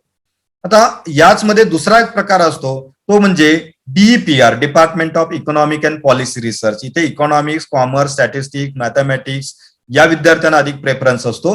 तर याच्यामध्ये प्रिलिमिनरी एक्झाम सेम आहे. मेन्स एक्झाम मध्ये objective type questions on economics, त्याचबरोबर डिस्क्रिप्टिव्ह पेपर ऑन इकॉनॉमिक्स आणि इंग्लिश डिस्क्रिप्टिव्ह असे 3 डिस्क्रिप्टिव्ह पेपर असतील. ते फक्त तुम्हाला डिस्क्रिप्टिव्ह रायटिंग त्यामध्ये करावं लागेल. हिंदी किंवा इंग्लिश या 2च माध्यम इथे उपलब्ध असतात आणि त्यानंतर तुमचा 75 मार्काचा इंटरव्ह्यू असणार आहे. त्याचबरोबर RBI ऑफिसर ग्रेड बी मध्ये department of statistics and information management मध्ये त्यांचं स्टॅटिस्टिक्स मधून ग्रॅज्युएशन आहे, त्यांना ही परीक्षा देता येते की ज्यामध्ये त्या ठिकाणी डिस्क्रिप्टिव्ह परीक्षेमध्ये तुम्हाला objective type questions on statistics, descriptive paper on statistics आणि इंग्लिश डिस्क्रिप्टिव्ह हे त्या ठिकाणी वेगळे पेपर्स असतील. बाकी प्रिलिमिनरी एक्झाम ही सेम आहे. त्याच्यामध्ये general awareness, quantitative aptitude, English language, reasoning हेच विषय त्याच्यामध्ये समाविष्ट असतील. तर हे सगळे जर परीक्षा जर तुम्ही पाहिले तर कॉमन काही गोष्टी याच्यामध्ये काय आहेत तर reasoning, quantitative aptitude, English language, general awareness आणि कम्प्युटर अवेअरनेस या 5 गोष्टी सर्व परीक्षांच्या मध्ये कॉमन आहेत. तसेच तुम्ही LIC मध्ये असिस्टंट ऍडमिनिस्ट्रेटिव्ह ऑफिसरची परीक्षा देणार असेल तर इथेही तुम्हाला दिसेल की सेम पॅटर्न आहे, फक्त त्या ठिकाणी मार्कांचं डिस्ट्रीब्युशन वेगवेगळं आहे. मात्र इथे देखील तुम्हाला दिसेल reasoning, general knowledge, current affairs, data analysis, data interpretation, insurance and financial market awareness. इथे फक्त बँकिंगच्या ऐवजी काय असेल, इन्शुरन्स वरती फोकस असेल, कारण LIC इन्शुरन्स कंपनी आणि त्यानंतर तुम्हाला त्या ठिकाणी इंटरव्ह्यू द्यायचा आहे. म्हणजे तुम्हाला बँकांच्या बरोबर इन्शुरन्स कंपनीमध्ये देखील जॉब जर मिळवायचा असेल, खूप चांगल्या पदाची नोकरी मिळवायची असेल तर इथे देखील तुम्हाला त्याच प्रकारच्या कंटेंटवरती, त्याच तयारीवरती या सगळ्या परीक्षा तुम्हाला अत्यंत उत्तमपणे त्या ठिकाणी देता येऊ शकणार आहेत. तर मित्रांनो, या सगळ्या भरती परीक्षा ज्या आहेत त्या अत्यंत सोप्या असतात. तुम्ही फक्त थोडीशी तयारी करण्याची गरज असते. त्यासाठी ऑनलाईन टेस्टची प्रॅक्टिस करण्याची गरज असते. वेगवेगळ्या प्रकारचे जे महत्वाचे बुक्स आहेत ते रेफर केले पाहिजेत. यासाठी अनेक वेगवेगळ्या प्रकाशकाची बुक्स त्या ठिकाणी उपलब्ध आहेत की जरूर त्या ठिकाणी तुम्ही वापरली तर निश्चितपणे या भरती परीक्षा किंवा या ज्या स्पर्धा परीक्षा आहेत बँकिंग अँड फायनान्शियल सेक्टर मधल्या त्या तुम्ही सहजरित्या उत्तीर्ण होऊ शकता आणि या देशातल्या नामांकित बँकांच्या मध्ये, वित्तीय संस्थांच्या मध्ये तुम्हाला खूप चांगल्या प्रकारचा जॉब त्या ठिकाणी मिळू शकतो आणि त्याच्या माध्यमातून तुम्हाला समाजाची सेवा करण्याची संधी देखील ही उपलब्ध होणार आहे. परंतु मित्रांनो, हे सर्व करत असताना की त्या ठिकाणी काही महत्वाच्या ज्या गोष्टी आहेत की त्या देखील तुम्ही त्या ठिकाणी समजून घेणं गरजेचं आहे आणि ते म्हणजे की त्या ठिकाणी या सगळ्या ज्या काही भरती परीक्षा आहेत या सगळ्या भरती परीक्षांच्या करिता जो अभ्यासक्रम असतो तो अभ्यासक्रम नेमका काय आहे तो अभ्यासक्रम देखील आपण समजून घेतला पाहिजे इन डिटेल. तर ज्याचा उल्लेख मगाशी आपण केला की न्यूमरिकल ॲबिलिटी आणि क्वांटिटेटिव्ह ॲप्टिट्यूड. तर यामध्ये मित्रांनो काय असतं न्यूमरिकल ॲबिलिटी मध्ये ratio, percentage, fraction, factoring, age, profit, loss, missing numbers, average, price and expenditure, simple and compound interest, time and work, volume and time, त्याचबरोबर डिस्टन्स, सिरीज कम्प्लिशन यासारखे content numerical ability मध्ये असतात. Quantitative aptitude मध्ये data analysis, data interpretation, sequence, series, त्याचबरोबर probability, mixtures, permutation combination, quadratic equations, bar and graph, line graphs, mix graph, simple and compound interest, question on graphs, approximation, profit loss, ratio, average, partnership यासारखे विषय जे आहेत ते त्या ठिकाणी quantitative aptitude आणि numerical ability मध्ये असतात. तर इंग्लिश लँग्वेजमध्ये जर तुम्ही पाहिलं तर आतापर्यंतचा जो अभ्यासक्रम तुम्ही शिकलेला आहात त्यातलेच बरेचसे घटक असतात. त्यामध्ये मल्टिपल मिनिंगचे त्या ठिकाणी शब्द विचारलेले असतात. Spotting the errors, spotting the mistakes, वाक्यामधल्या मिस्टेक शोधायचे असतात. रिडिंग कॉम्प्रिहेन्शन हा आपल्या सर्वांच्या परिचयाचा भाग आहे. जंबल सेंटेन्स असतात. व्होकॅब्युलरीवरती क्वेश्चन्स म्हणजे बँकिंग, फायनान्स, इकॉनॉमी मधले शब्द विचारले जातात, त्याचा मिनिंग विचारला जातो, किंवा सेंटेन्स दिलं जातं आणि त्याच्याशी संबंधित शब्द कोणता विचारलं जातं. सेंटेन्स रिअरेंजमेंट म्हणजे त्या ठिकाणी सेंटेन्सचे त्या ठिकाणी सिक्वेन्स चेंज केलेला असतो, तो तुम्हाला प्रॉपर सिक्वेन्स लावायचा असतो. क्लोज टेस्ट, सिनॉनिम्स विचारले जातात, फिलिंग्स द ब्लँक आहे, सेंटेन्स इम्प्रुव्हमेंट आहे, पॅरेग्राफ कम्प्लिशन आहे, यासारखे विषय त्या ठिकाणी इंग्लिश लँग्वेजमध्ये आहेत. रिझनिंग ॲबिलिटीमध्ये जर तुम्ही पाहिलं तर सिटिंग अरेंजमेंट आहे, इनइक्वॅलिटी आहे, सिलोलिझम आहे, test of direction of sense आहे, कोडिंग डिकोडिंग आहे, इनपुट आउटपुट आहे, पझल टेस्ट आहे, डेटा सफिशियन्सी आहे, ब्लड रिलेशन वरती काही प्रॉब्लेम्स असतात, एज कॅल्क्युलेशनचे काही प्रॉब्लेम्स असतात, अल्फाबेट बेस वरती काही प्रॉब्लेम्स असतात, डिसिजन मेकिंगचे काही असतात आणि रँकिंग डायरेक्शन. तर हे कोर कंटेंट आहेत रिझनिंग ॲबिलिटी मधले. याची जर तुम्ही तयारी केली तर या बँकिंग भरतीच्या आणि वित्तीय संस्थेमधल्या भरती परीक्षा उत्तमपणे तुम्ही त्या ठिकाणी देऊ शकता. कम्प्युटर अवेअरनेसचा सेक्शन जर तुम्ही पाहिला तर मला नाही वाटत की ग्रॅज्युएशनला आलेल्या कोणत्याही विद्यार्थ्यांनी यातला एखादा कंटेंट शिकलेला नसेल. History of computer, operating systems, वेगवेगळे applications, networking system, shortcut, abbreviations, Windows, त्याचबरोबर मायक्रोसॉफ्ट ऑफिस, मग त्यामध्ये Excel, PPT, Word, operating system, virus, antivirus, database management, hardware, software, operating systems, hacking, skimming and cloning, ID password, mobile apps, त्याचबरोबर 3G, 4G, 5G, banking related systems आणि security tools, हे सगळे content जे असतात तर हे कम्प्युटर अवेअरनेसच्या अंतर्गत त्याचा समावेश असतो. फक्त पदानुसार त्या क्वेश्चनची डिफिकल्टी लेवल जी असते, काठिण्य पातळी जी असते ती कमी जास्त असते. म्हणजे क्लेरिकल लेवलची परीक्षा असेल तर थोडे सोपे क्वेश्चन्स असते, ऑफिसर केडरची परीक्षा असेल तर थोडेसे अवघड मॉडरेट लेवलचे क्वेश्चन्स असतात, आणि जर त्या ठिकाणी स्केल 2 आणि स्केल 3 ची परीक्षा असेल तर आणखी थोडीशी डिफिकल्टी लेवल हायर असते. एवढाच काही तो फरक असतो. त्यानंतर GK related to banking and finance आणि करंट अफेअर्स, याच्यामध्ये जर तुम्ही पाहिलं तर देशातल्या बँकिंग फायनान्स मधल्या सगळ्या regulatory bodies, RBI, NABARD, NHB, या एक्झिम बँक यासारख्या जे काही रेग्युलेटरी अथॉरिटी आहेत त्यांची माहिती आपल्याला घ्यावी लागेल. करन्सी, कॅपिटल अँड कंट्री, म्हणजे कंट्री, एखादा देश, त्याची राजधानी कोणती, त्याचं चलन कोणतं, याच्यावरती प्रश्न असतात. बँका आणि वित्तीय संस्थांचे हेड ऑफिस कुठे आहेत, त्यांचे मॅनेजिंग डायरेक्टर कोण आहेत, चेअरमन कोण आहेत, यावरती प्रश्न असतात. रिझर्व्ह बँकेचे वेगवेगळे डिपार्टमेंट, त्यांचे फंक्शन्स, मॉनिटरी पॉलिसीवरती क्वेश्चन असतात. बँकिंग टेक्नॉलॉजीवरती अलीकडे जास्त फोकस असतो क्वेश्चन मध्ये.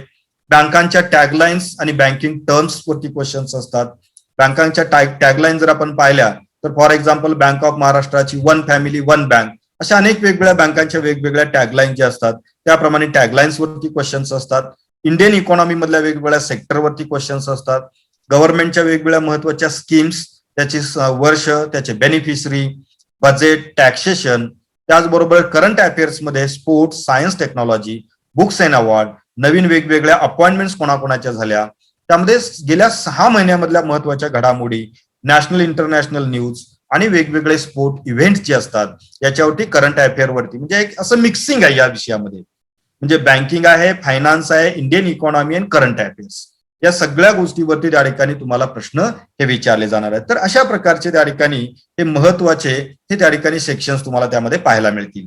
म्हणजे क्वांटिटेटिव्ह ऍप्टिट्यूड आणि न्यूमरिकल ॲबिलिटी आहे, रिझनिंग आहे, इंग्लिश लँग्वेज आहे, कम्प्युटर अवेअरनेस आहे, त्याचबरोबर बँकिंग अँड फायनान्स, त्याचबरोबर करंट अफेअर, हे महत्वाचे जे काही विषय आहेत की ते विषय त्यामध्ये तुम्हाला पाहायला मिळतील. मित्रांनो, त्या ठिकाणी या सर्व भरती परीक्षा ज्या आहेत, या सर्व भरती परीक्षा जर तुम्ही पाहिल्या तर तुमच्यासाठी खूप सोप्या असतात, मात्र त्यासाठी तुम्ही थोडीशी तयारी करण्याची गरज आहे. याच्याच जोडीला मी तुम्हाला आणखी काही गोष्टी महत्वाच्या सांगणार आहे की जर तुम्हाला बँकिंग अँड फायनान्शियल सेक्टरमध्ये खूप चांगल्या करिअरच्या संधी जर तुम्हाला करायच्या असतील, एक 2-3 संस्थांची त्या ठिकाणी मी नावं सांगतो की त्या संस्थांचे ऑनलाईन कोर्स असतात आणि ते अगदी त्या ठिकाणी नाममात्र फी मध्ये तुम्हाला घरबसल्या करता येऊ शकतात. ते जरूर आपण त्या ठिकाणी करावेत अशी मी तुम्हाला सूचना करेन. मित्रांनो, की या देशातल्या बँका आणि वित्तीय संस्था ज्या आहेत, या सर्व प्रकारच्या बँका आणि वित्तीय संस्थांच्या भरतीकरिता एक 3 महत्वाच्या संस्थांच्या मधली एक महत्वाची संस्था म्हणजे की त्या ठिकाणी Indian institute of banking and finance, एक अत्यंत महत्वाची संस्था आहे की या संस्थेच्या माध्यमातून वेगवेगळ्या प्रकारचे बँकिंग, सर परत एकदा स्टॉक सांगा ना. मार्केट, म्युच्युअल फंड यासारख्या सेक्टरशी संबंधित वेगवेगळ्या ऑनलाईन कोर्सेस त्या ठिकाणी कंडक्ट केले जातात. Indian institute of banking and finance, IIBF असं तिला म्हटलं जातं. या संस्थेच्या वेबसाईटवरती जा. तिथे वेबसाईटवरती गेल्यानंतर तुम्हाला त्या ठिकाणी जर त्यांच्या कोर्सच्या लिस्टमध्ये गेलात तर तुम्हाला त्या कोर्सला असणारा जो काही फी आहे, त्याचा अभ्यासक्रम आहे, याची तुम्हाला माहिती मिळते आणि त्या परीक्षेला तुम्ही रजिस्ट्रेशन करा. तुम्ही घर बसल्या किंवा तुमच्या शहरामधले जे काही त्यांचे डेसिग्नेटेड सेंटर्स असतील तिथे जाऊन तुम्ही ऑनलाईन परीक्षा देऊ शकता आणि ते जे काही सर्टिफिकेशन जे आहेत हे सर्टिफिकेशन देशातल्या सर्व बँका आणि वित्तीय संस्थांच्यासाठी व्हॅलिड आहे. त्यामध्ये त्या ठिकाणी तुम्हाला अर्बन बँकिंगचा कोर्स आहे, फायनान्शियल इन्क्लुजनचा कोर्स आहे, डिजिटल बँकिंगचा कोर्स आहे, त्याचबरोबर पेमेंट बँकांचा कोर्स आहे, स्मॉल फायनान्स बँकांचा कोर्स आहे, ऑडिटचा कोर्स आहे, टॅक्सेशनचा कोर्स आहे. खूप सारे कोर्सेस त्या ठिकाणी Indian institute of banking and फायनान्सच्या वेबसाईटवरती अवेलेबल आहेत. जरूर आपण त्या ठिकाणी ते कोर्सेस रेफर करा.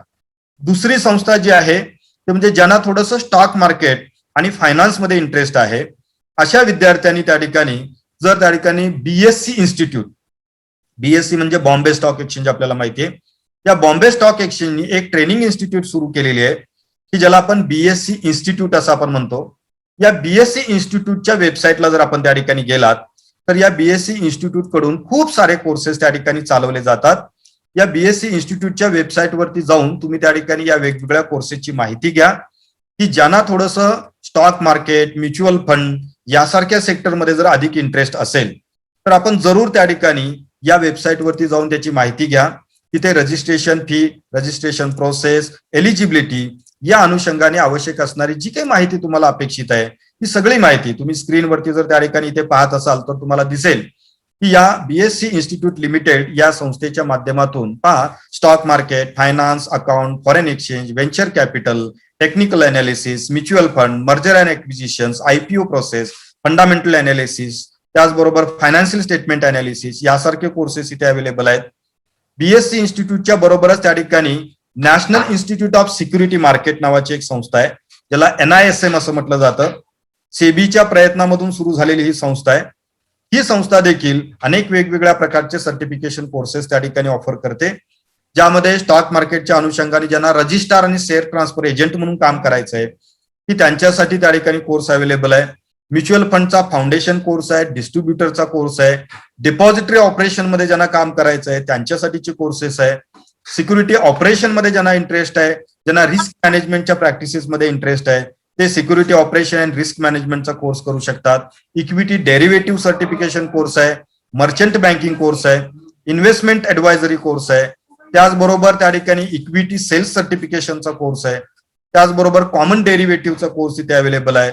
ज्यांना बँका आणि वित्तीय संस्थांच्या मध्ये ऑडिटर म्हणून काम करायचं आहे, स्टॉक ब्रोकिंग कंपनीमध्ये ऑडिटर म्हणून काम करायचं आहे, रिसर्च अनालिस्ट म्हणून काम करायचं आहे, त्यांच्यासाठीचे वेगवेगळे कोर्सेस आहेत. हे स्क्रीनवरती दिसणारे केवळ त्या ठिकाणी टायटल्स आहेत. तुम्ही जर त्या संस्थेच्या वेबसाईटवरती जर गेलात तर त्या ठिकाणी IIBFचा जो उल्लेख मगाशी केला त्या इंडियन इन्स्टिट्यूट ऑफ बँकिंगच्या वेबसाईटवरती गेला तर तुम्हाला एवढे सारे कोर्सेस त्या ठिकाणी पाहायला मिळतील. या कोर्सेस मधला तुमच्या आवडीचा कोणताही एक किंवा एकापेक्षा अधिक कोर्स तुम्ही निवडू शकता आणि या कोर्सेसची फी जर तुम्ही म्हणाल तर त्या ठिकाणी 1400 रुपयापासून 3600 रुपये एवढीच त्या ठिकाणी त्याची कोर्सची फी असते.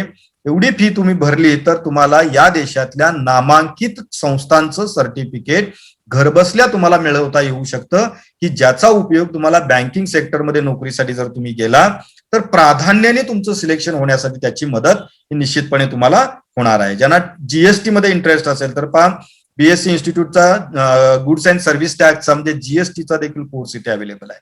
हे खूप सारे कोर्सेस इथे अवेलेबल आहेत. आपल्या इंटरेस्टनुसार इथे वेबसाईट देखील तुमच्यासाठी दिलेले आहेत. या वेबसाईटवरती जा, ते कोर्स सिलेक्ट करा, पहिल्यांदा त्याचा अभ्यासक्रम बघा, तिथे अभ्यासक्रम दिलेला असतो. त्यानुसार त्या ठिकाणी तुम्ही जो कंटेंट शिकलेला आहात आणि जो शिकायचा आहे तो पहा आणि आपण हा कोर्स करू शकतो का याची थोडीशी माहिती घ्या. या सर्व संस्था आपलं जे स्टडी मटेरियल आहे ते ऑनलाईन उपलब्ध करून देतात. त्यांचे व्हिडिओ लेक्चर्स असतात, त्यांचे सॉफ्ट कॉपी मधलं स्टडी मटेरियल असतं की जे तुम्ही त्या ठिकाणी वापरू शकता आणि त्याच्या आधारे देखील तुम्हाला या परीक्षा देता येऊ शकतात. तर मित्रो, जे स्पर्धा परीक्षेची तयारी करणार आहात तर या स्पर्धा परीक्षेच्या तयारीबरोबर यापैकी कोणत्या तरी एखाद्या संस्थेचा तुम्ही जर कोर्स केला तर निश्चितपणे मी तुम्हाला खात्री देतो की तुम्हाला कोणत्या ना कोणत्या बँकेमध्ये प्राधान्याने त्या ठिकाणी सिलेक्शन हे मिळणार आहे. आणि त्याच्यासाठी तुम्ही ही सर्व माहिती व्यवस्थितपणे घ्यावी अशी माझी अपेक्षा आहे. कारण एकाच लेक्चरमध्ये या सर्व कोर्सेसची माहिती डिटेलमध्ये देता येणे शक्य नाही. परंतु मी आज तुम्हाला एक डायरेक्शन दिलेली आहे की एवढ्या साऱ्या संस्था देशात आहेत आणि त्या संस्थांच्या माध्यमातून आपल्याला करिअर करण्याची संधी ही त्याच्यामध्ये उपलब्ध आहे. तर यासाठी तुम्ही 3 संस्था जरूर त्यांच्या वेबसाईट रेफर करा. पुन्हा एकदा मी रिपीट करतो. Institute for banking personal selection म्हणजे IBPS, ही जी बँकिंग आणि वित्तीय संस्थांच्या मधल्या भरती परीक्षा स्पर्धा परीक्षा कंडक्ट करणारी संस्था आहे. जशी MPSC राज्य सरकारच्या सर्व पदभरतींच्या करिताची जाहिरात देते, परीक्षा घेते आणि त्यांचं सिलेक्शन करते, तसं बँकिंग वित्तीय संस्थांच्या मधली भरती परीक्षा कंडक्ट करण्याचं काम करणारी कोणती संस्था आहे तर institute for banking personal selection म्हणजे IBPS, ही जी सुरुवातीची आपण पदं पाहिली या सर्व पदांची भरती ते करत असते. इव्हन सहकारी बँका, काही खासगी बँका देखील IBPS च्या माध्यमातून भरती करत असतात. इव्हन MSCB देखील त्या ठिकाणी IBPS च्या माध्यमातून भरती करत असते. दुसरी संस्था की जिथे तुम्हाला सर्टिफिकेट्स घेता येतात, मान्यता प्राप्त प्रमाणपत्र तुम्हाला मिळू शकतं, ते म्हणजे Indian institute of banking and finance. त्याच्यामध्ये certificate course, diploma course, advance diploma, flagship programmes या टायटलच्या खाली खूप सारे कोर्सेस आहेत, हे तुम्ही बघा. तिसरी संस्था जी आहे ती म्हणजे BSc इन्स्टिट्यूट, म्हणजे ही बॉम्बे स्टॉक एक्सचेंजची ट्रेनिंग इन्स्टिट्यूट आहे. या BSc इन्स्टिट्यूटच्या वेबसाईटवरती जाऊन तुम्ही अभ्यासक्रम सिलेक्ट करा की ज्यांना स्पेशली म्युच्युअल फंड, इन्शुरन्स, मग life insurance, general insurance, stock market, derivative, commodity market याच्यामध्ये इंटरेस्ट आहे त्यांनी त्या इन्स्टिट्यूटच्या वेबसाईटला जा आणि तिथून माहिती घ्या. आणि चौथी महत्वाची संस्था आहे ती म्हणजे NISM, national institute of security markets. याही संस्थेच्या माध्यमातून banking, finance, insurance, stock market मधले काही वेगवेगळे महत्वाचे सेगमेंट्स, म्युच्युअल फंड, सर परत एकदा रिपीट करा ते. यासारख्या वेगवेगळ्या प्रकारचे कोर्सेस त्या ठिकाणी ऑफर केले जातात. हे जरूर त्या ठिकाणी आपण पाहावेत आणि त्याप्रमाणे आपला कोर्स निवडा आणि निश्चितपणे आपल्याला हे कोर्स भविष्यात चांगल्या करिअरची अपॉर्च्युनिटी तुम्हाला त्या ठिकाणी उपलब्ध करून देऊ शकतात. केवळ बँका आणि वित्तीय संस्थांच्या मध्ये नोकरी करण्यासाठीच नव्हे तर तुम्हाला स्वतःचा म्युच्युअल फंडाचा बिझनेस सुरू करायचा आहे, स्वतःची इन्शुरन्सची फर्म तुम्हाला सुरू करायची आहे, स्टॉक ब्रोकिंगची फर्म तुम्हाला सुरू करायची आहे, तर त्याच्यासाठी पण या 3 महत्वाच्या इन्स्टिट्यूटचे जे कोर्सेस आहेत ते तुम्हाला निश्चितपणे उपयोगी पडणार आहेत. तर मला वाटतं की त्या ठिकाणी या सर्वाची माहिती आपण त्या ठिकाणी घ्याल आणि निश्चितपणे आपलं जे काही ब्राईट फ्युचर जे आहे ते या बँकिंग अँड फायनान्शियल सेक्टरमध्ये करण्याच्या दृष्टिकोनातून तुम्ही एक पाऊल उचलाल अशी मला त्या ठिकाणी खात्री वाटते. मला हा विषय त्या ठिकाणी मांडण्याची संधी दिली त्याबद्दल मी सर्व आयोजकांना त्या ठिकाणी धन्यवाद देतो आणि या ठिकाणी थांबतो. जय हिंद. सर नमस्कार. नमस्कार. अतिशय सहज सुंदर भाषेमध्ये या ठिकाणी तुम्ही मार्गदर्शन केलेलं आहात.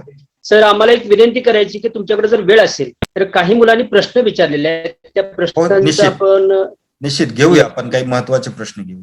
हॅलो सर, एकच प्रश्न आपल्यासाठी आलेला आहे. तो प्रश्न असा आहे की बुक्स सर कुठले रेफर केलेले अधिक या एक्झाम साठी चांगले, असा मुलांचा प्रश्न आहे. 2-3 मुलांनी हाच प्रश्न विचारला. मित्र, या परीक्षेकरिता वेगवेगळ्या ऑथरची बुक्स आहेत.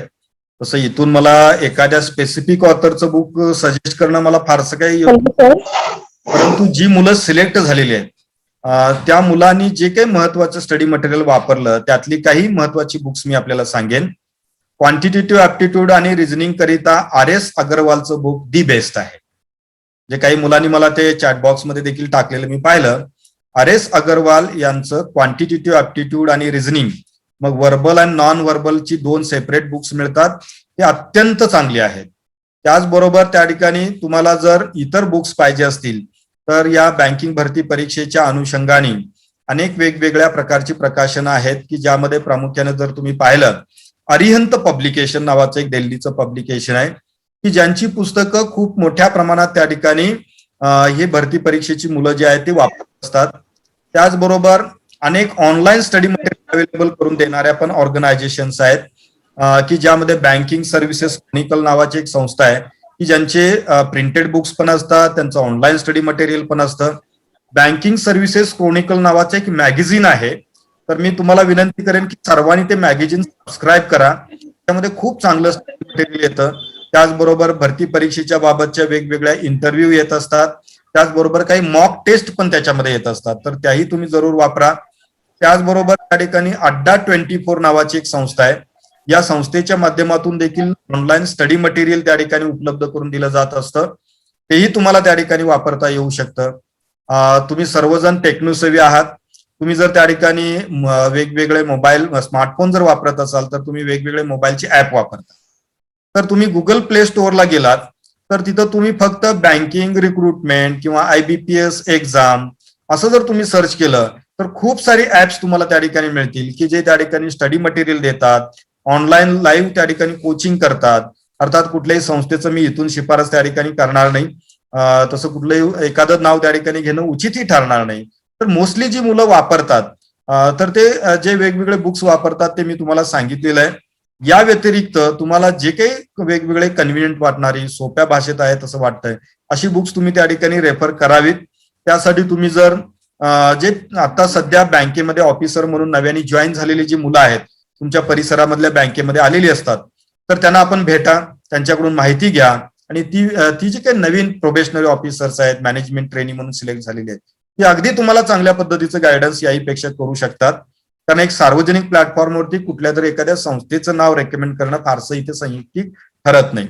याच्या जोडीला मी आणखीन एक तुम्हाला सूचना देईन की या भरती परीक्षेची तयारी करत असताना साइड बाय साइड तुम्ही त्या ठिकाणी वेगवेगळ्या संस्थांची ऑनलाईन मॉक टेस्ट ज्या आहेत त्या सबस्क्राईब करा.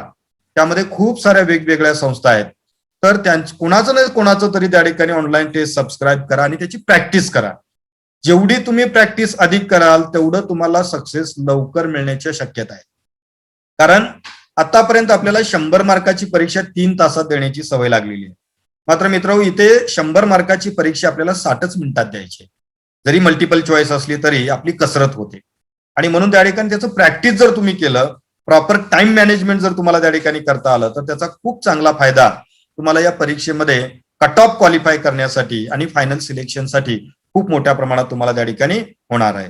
तर तशाही प्रकारचा प्रयत्न आपण जरूर करा. आणि शेवटचा एक महत्वाचा क्रुशियल पॉईंट मी सांगतो की हिंदी आणि इंग्लिश मधून या परीक्षा आहेत म्हणून तुम्ही भीती बाळगून या परीक्षेपासून लांब जाऊ नका. कारण असे हजारो उदाहरणं तुम्हाला पाहायला मिळतील की जे प्रोबेशनरी ऑफिसर आणि मॅनेजमेंट ट्रेनी म्हणून सिलेक्ट झालेले आहेत आणि त्यांचं फार काही इंग्लिश त्या ठिकाणी चांगलं नाहीये. त्यामुळे तुम्ही देखील या परीक्षा देऊ शकता. इंग्लिशची भीती अजिबात मनामध्ये ठेवू नका, कारण बहुतांश परीक्षा या मल्टिपल चॉईस आहेत आणि तेवढं आपलं इंग्लिश या ग्रॅज्युएशनच्या परीक्षेमध्ये खूप चांगल्या पद्धतीने तयारी झालेली असते. त्यामुळे ती भीती मनामधून काढून टाका. Okay, thank you sir. यानंतर आणखीन एक प्रश्न आहे सर, आणखीन एक प्रश्न आहे. मुलांनी हा, chat हा, box बोला मध्ये सर, बोला. टाकलाय की याची तयारी आम्ही कधीपासून सुरू करायला पाहिजे. मित्रो, आजपासूनच सुरू करायला पाहिजे. खरं तर ज्याला असं वाटतंय की मला बँकेत ऑफिसर व्हायचंय, मित्रो बँकेच्या ऑफिसमध्ये कधीतरी जाऊन मॅनेजरचा रुबाब पहा, म्हणजे तुम्हाला लक्षात येईल पगार, अधिकार या तर सगळ्या गोष्टी असतातच, परंतु एक चांगल्या प्रकारचा एम्प्लॉयमेंट अपॉर्च्युनिटी तुम्हाला या चांगल्या देशातल्या नामांकित बँकांच्या मध्ये ऑफिसर होण्याची संधी आहे. आणि त्याच्यासाठी सुरुवात कधी करायची, तर आज तुम्ही लेक्चर ऐकलेलं आहे, आजच ठरवा की मला बँकेत ऑफिसर व्हायचंय आणि आजपासूनच तयारीला लागा. त्याला असा स्पेसिफिक टाइम आता सांगता येणार नाही. टीवायला असणारी मुलं म्हणतील की सर तुम्ही म्हटलात की FY पासून तयारी करायला पाहिजे, मग आता आम्ही काय करायचं. अजूनही वेळ गेलेली नाही. तुम्ही जरी टीवायला असला, जरी SY ला असला तरी आतापासून सुरुवात करा. जी FY ची मुलं आहेत त्यांनी आजपासूनच सुरुवात करा. 3 वर्षामध्ये जर तुम्ही चांगली तयारी केलीत तर मी तुम्हाला डेफिनेटली खात्री देतो की टीवायची परीक्षा झाल्यानंतर इमिजिएटली जी तुम्ही परीक्षा द्याल त्या परीक्षेमध्येच तुम्ही क्वालिफाईड व्हाल आणि तुम्ही बँकेमध्ये ऑफिसर म्हणून सिलेक्ट होणार आहात. त्यामुळं सुरुवात कधी करायची हा प्रश्न विचारण्यापेक्षा मी म्हणतो की आज तुम्हाला वाटलं नाही की मला बँकेत ऑफिसर व्हायचंय तर आजपासून त्याची सुरुवात करा. बेसिक बुक्स त्याची वापरा. लगेच त्या ठिकाणी डिफिकल्टी हायर असणारी बुक्स रेफर करू नका. साधं quantitative aptitude, numerical ability, reasoning ही जी काही बेसिक बुक्स आहेत त्याची आधी तयारी सुरू करा. हळूहळू त्या ठिकाणी ऍप्टिट्यूड रिझनिंग मधले हायर डिफिकल्टीचे क्वेश्चन सोडवा. त्यानंतर हाय लेवल रिझनिंगचे क्वेश्चन सोडवायला घ्या आणि मग बाकीचे GK आणि इतर जे काही कम्प्युटर अवेअरनेस सारखे विषय आहेत त्याची तयारी तुम्ही फार कमी वेळेमध्ये करू शकता. मात्र क्वांटिटेटिव्ह ऍप्टिट्यूड आणि रिझनिंग हे या दोन भरती परीक्षेमधले दोन असे त्या ठिकाणी महत्वाचे विषय आहेत, त्याची जर तुमची उत्तम तयारी झाली तर तुम्हाला बँकेत ऑफिसर होण्यापासून कोणीही रोखू शकणार नाही.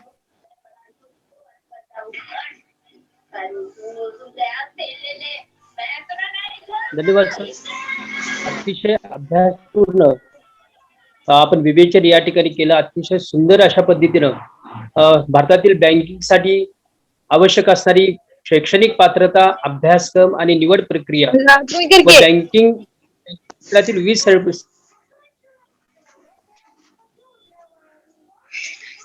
म्यूट करा सर.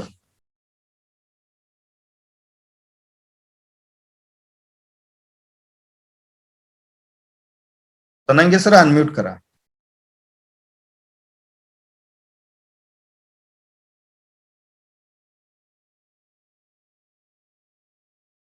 तनंगे सर. हॅलो सर, येतो आवाज? बरोबर येतो सर, येतो. कुंभार सर, आपण अतिशय सुंदर आणि अभ्यासपूर्ण विवेचन आज बँकिंग क्षेत्राबाबतीत केलात. विशेषतः भारतातील बँकिंग व्यवस्था आणि बँकिंग परीक्षेसाठी असणारी शैक्षणिक पात्रता, अभ्यासक्रम आणि निवड प्रक्रिया आणि बँकिंग क्षेत्रातील असणाऱ्या विविध सर्टिफिकेटचे कोर्सेस याबद्दल, याचबरोबर विद्यार्थ्यांनी विचारलेल्या प्रश्नांचं अतिशय ओघवत्या भाषेमध्ये तुम्ही मांडणी केलात, त्यांची उत्तरं दिलात. परीक्षेची अनामिक भीती बाळगू नका, परीक्षेला सामोरं जा, यश आपलंच आहे. या बाबतीत अतिशय सुंदर, अभ्यासपूर्ण, साध्या सोप्या भाषेमध्ये विवेचन केल्याबद्दल आपलं महाविद्यालयाच्या वतीनं, अर्थशास्त्र विभागाच्या वतीनं, माजी विद्यार्थी संघटनाच्या वतीनं आणि अंतर्गत गुणवत्ता हमी कक्षाच्या वतीनं आपल्याला मी सर धन्यवाद देतो. यानंतर